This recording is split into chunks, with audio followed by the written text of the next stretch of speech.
Kush bën istighfar, syfyre iftar, muin Ramazan, betet fitim tar.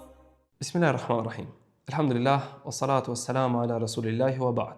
Të nderuar, shpeshherë në bisede sipër me njerëz ne vërejmë se ata kanë dëshirë të pendohen, por gjithmonë fshihen prapa disa justifikimeve. Disa thonë prit pak, e disa të tjerë thonë derisa të rregulloj disa çështje pastaj do të pendohem, e disa të tjerë thonë do të pendohem ka fundi i Ramazanit.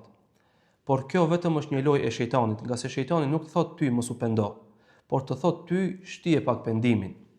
Ndërsa ajo që vërejmë dhe kemi hasur gjithmonë është se pendimi mund të mos se ketë të nesërmen. Andaj, kjo pak e shejtanit ndonjëherë din të jetë një orë, ndonjëherë një ditë, një javë, një muaj, e ndonjëherë një vit, por ndonjëherë din të jetë një jetë e tërë, e të zem vdekja pa u penduar. Andaj, mos e prit të nesërmen, mos thuaj do të pendohem më vonë, por sot, tash në këtë moment, është mundësia e ardhë që ti të pendohesh, sepse ti je ende gjallë, sepse ti ende e ke derën e Allahut hapur, sepse Allahu po thret, thot Allahu në Kur'an, wa tubu ila Allahi jami'an ayyuhal mu'minun la'allakum tuflihun. O ju besimtar, pendohuni të gjithë tek Allahu që ju të shpëtoni.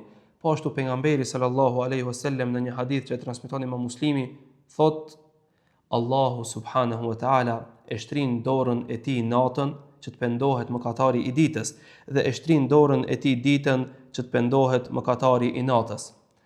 Sa shumë mëshirë nga ana e Allahut dhe sa shumë neglizhencë nga ana jonë, pasha Allahun, kur nuk ka ndodhur që ndonjë rob të kërkon pendimin tek Allahu e ti thehet shpresa, e ti kthehet shpresa me mërzi. Andaj shpejto sot, mos e shty pendimin, sepse ti nuk e din a do të arrish iftarin e radhës. Mos e shty pendimin, nga se zemra që qëndron në mëkat forcohet në të. Sot është Ramazan, sot është mundësi e ardhë, sot është ftesë nga ana e Allahut. Kthehu te Allahu sot, kthehu te Allahu sot, kthehu te krijuesi yt sot, para se të bëhet shumë vonë nesër. Wassalamu alaikum wa rahmatullahi wa barakatuh.